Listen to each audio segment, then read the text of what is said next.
अस्सलाम वालेकुम रहमतुल्लाह। डियर स्टूडेंट, खैरियत से हैं? बेटा आज हमारा lecture number 42 chapter number 10 RAM pulse generator के बारे में है। इससे पहले हमने रैम जनरेटर की टाइप्स को स्टडी किया था, जिसमें RC RAM generation, constant current ramp generation या रैम जनरेटर। असल में उसकी जो तरीका उसको जनरेशन भी कहते हैं या जनरेटर, उसका जो टाइप्स है उसको जनरेटर का नाम भी दिया जाता है। यूनि जंक्शन रिलैक्सेशन ऑसिलेटर को एज ए रैम जनरेटर के तौर पे इस्तेमाल किया गया है। उसके बाद बेटा मिलर इफेक्ट है और बूस्ट ट्रैप है, जिसको हम स्टडी करना है। गलबन इसमें मिलर इफेक्ट में को ख़त्म कर दिया गया है, बूस्ट ट्रैप इसमें शामिल कर दिया गया है। लेकिन आज बेटा जो हमारा टॉपिक है, जो लेक्चर है, वो बेटा हमारा यूनि जंक्शन ट्रांजिस्टर के बारे में है। और ये टॉपिक हमारा आज का है, इसको हम स्टडी करना चाहते हैं। ये डायग्राम इसकी है। इसके बेटा पिछले पेज के ऊपर आपको मिलेगी इसकी थ्योरी है, और थ्योरी के अंदर बेटा हमने डिस्कस करना है। इसमें ये कहता है draw and explain the working of unijunction relaxation oscillator को। यूनिजंक्शन रिलैक्सेशन ऑसिलेटर बेटा ट्रांजिस्टर भी नहीं है, ना ही थायरिस्टर फैमिली का ये मेंबर होता है। असल में इसको ज़्यादातर ऑसिलेशन के लिए हम लोग इस्तेमाल करते हैं, और ऑसिलेशन के लिए इसलिए इस्तेमाल किया जाता है, इसके नेगेटिव फीडबैक की वजह से इसको ज़्यादातर जो इस्तेमाल किया जाता है बेटा टनल डायोड की तरह ऑसिलेटर में बहुत ज़्यादा इस्तेमाल किया जाता है। अब इसके सबसे पहले थोड़ा सा थ्योरी के बारे में स्टडी कर लेते हैं, यूजीटी क्या है। उसके बाद बेटा इसकी वर्किंग की तरफ आते हैं। मैं अगले पेज के ऊपर थोड़ा सा बनाकर आपको दिखा भी देता हूँ बेटा। असल में इस पॉइंट में जो सबसे अहम जो चीज़ है वो है बेटा यूनि जंक्शन के बारे में जानना। मैं थोड़ा सा बता देता हूँ बेटा यूनि जंक्शन का तरीकाकार क्या है, वो किस तरह बनता है। मैं उसका स्ट्रक्चर आपके सामने बना देता हूँ बेटा। ये देखिए बेटा, ये इस तरह की एक हमारे पास सबस्ट्रेट होती है, जिसको हम एन सबस्ट्रेट का नाम दिया जाता है। इस सबस्ट्रेट के अंदर बेटा यहाँ पे हमारे पास पी सबस्ट्रेट होती है, ये एन सबस्ट्रेट होती है बेटा। इस टर्मिनल को हम एमीटर कहते हैं। अपर टर्मिनल ये जो बेटा होता है इसको हम बेस 2 कहते हैं, और ये जो नीचे टर्मिनल होता है इसको हम बेस 1 कहते हैं। अब बेटा ये इसका स्ट्रक्चर है। अब इसी स्ट्रक्चर के साथ ही मैं थोड़ी सी इसकी वो डायग्राम ड्रा करता हूँ, जिसको हम इसकी इक्विवेलेंट सर्किट का नाम दिया जाता है।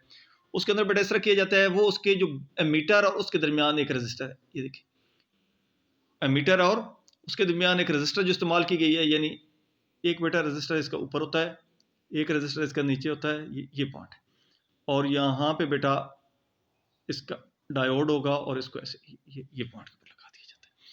अब ये बेटा इसका पॉइंट है, इसको हम बेस 2 कहेंगे, और इसको हम बेस 1 का नाम देते हैं। ये एमीटर है।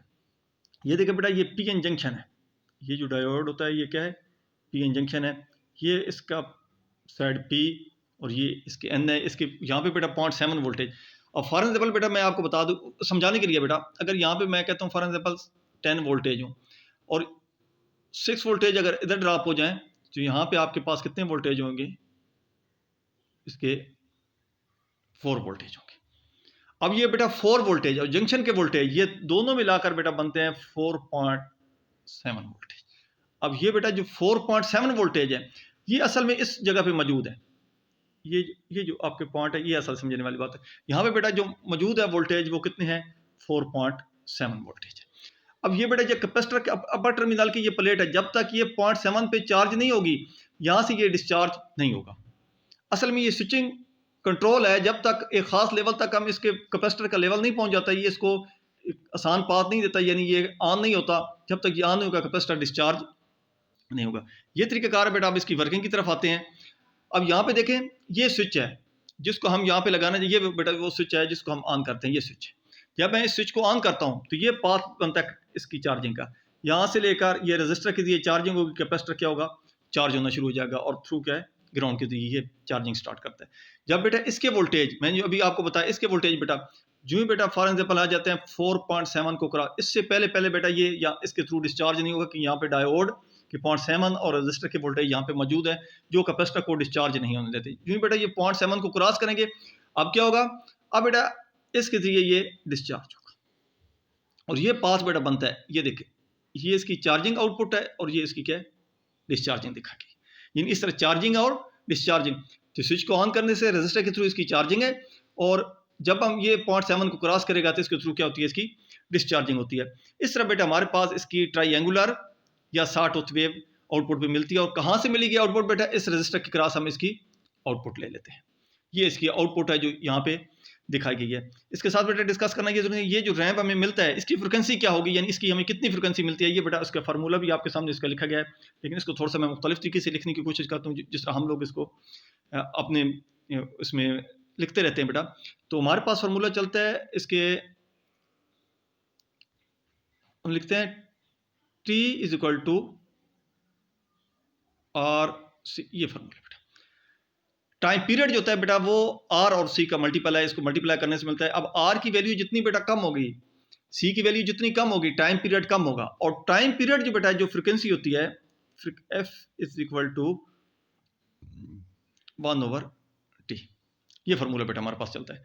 अब इसके यहां से निकाल लेंगे फॉर 1 की है 1 मैक्रो या 1 मेगा है, 1 मेगा ओम उसकी हो, 1 मैक्रो, मेगा मैक्रो के साथ कैंसिल हो जाएगा, तो इसका बेटा टाइम पीरियड क्या आ जाएगा, 1 सेकंड आ जाएगा। और 1 सेकंड को हम जब डिवाइड करेंगे तो इसकी फ्रिक्वेंसी यहाँ पे हमारे पास कैलकुलेशन में आ जाएगी। इसकी फ्रिक्वेंसी हमारे पास इस तरह हम इसको कैलकुलेशन कर सकते हैं। ये वो फ्रिक्वेंसी है जिसका हम किसी भी जनरेटर के अंदर इसकी हम अपनी मर्जी की फ्रिक्वेंसी जो है वो हम जनरेट कर सकते हैं। अब बेटा इस जनरेशन को हम इस्तेमाल कहाँ पे करते हैं, इसको ज़्यादातर ऑसिलोस्कोप ट्रेसिंग के अंदर हम इसको इस्तेमाल करते हैं, ट्रिगर सर्किट में इस्तेमाल करते हैं, टाइमर सर्किट के अंदर हम इसको इस्तेमाल किया जाता है। तो ये हमारा आज का लेक्चर था जिसमें हमने इस थ्योरी को शामिल किया है। उम्मीद है बेटा इसकी आपको समझ आ गई। मुझे फीडबैक देना ताकि मुझे सही क्लियर हो जाए। बेटा इसके जो थ्योरी है बेटा वो यहाँ से स्टार्ट हो रही है, ये इसकी थ्योरी है, ये सारा डिस्कस किया गया। ये बेटा वो पॉइंट है जिसको डिस्कस किया गया। यहाँ पे वो जो पॉइंट है ये आपकी फ्रिक्वेंसीज के बारे में, वो कहता है आर के लेस देन 100 किलो ओम से कम हो तो उसका टाइम पीरियड कितना होगा, इसकी कैलकुलेशन उसने कर दी गई, आपको मैंने आगे दिखाई है।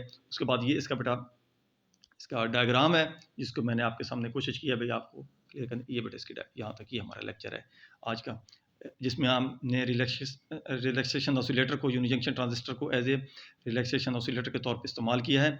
और ये रिलैक्सेशन ऑसिलेटर को हम इसके रैम जनरेटर के अंदर ही लेकर आते हैं। जब आपसे पूछे ना भाई रैम जनरेटर की कितनी टाइप्स हैं बेटा, तो आपने बतानी उसकी 5 टाइप्स हैं। आरसी रैम जनरेशन या आरसी रैम जनरेटर, जिसको बेसिक जनरेटर का नाम दिया जाता है। उसके बाद कांस्टेंट करंट रैम जनरेटर, और उसके बाद तीसरा जो बेटा है ये यूनिजंक्शन रिलैक्सेशन ऑसिलेटर रैम जनरेटर साथ लिखना है लाजमी। और उसके बाद बेटा मिलर इफेक्ट और बूस्ट ट्रैप रैम जनरेटर है। अब आपसे पूछे रैम जनरेशन के कितने तरीके हैं, तो बेटा वहाँ पे आपने डिस्कस करना है रैम जनरेशन की भी 5 तरीके। इसके साथ आपने जनरेशन आरसी रैम जनरेशन, फिर आगे constant current ramp generation, unijunction relaxation oscillator या oscillation ramp generation, Miller effect ramp generation, और उसके बाद 5वें नंबर पे बेटा जो बूस्ट ट्रैप रैम जनरेशन है। ये फर्स्ट पेज के अंदर मौजूद है, मैं दोबारा आपको उसको दिखा भी देता हूँ बेटा। ये लाजमी इसके पेपर के अंदर ये आती है। ये असल में पिछले लेक्चर का हिस्सा था, लेकिन यहाँ पे मैं दोबारा डिस्कस कर रहा हूँ। ये बेटा ये हमारे पास रैम जनरेटर जनरेशन के तरीके भी, या रैम जनरेटर के कितने मेथड हैं, जनरेशन पैदा करने के कितने तरीके, मुख्तलिफ तरीके से पेपर वाला ये पूछने की कोशिश करता है। ये बेटा हमारा आज का लेक्चर था। इंशाल्लाह अगले लेक्चर तक आपसे इजाज़त चाहता हूँ। वालेकुम अस्सलाम रहमतुल्लाहि व बरकातुहू।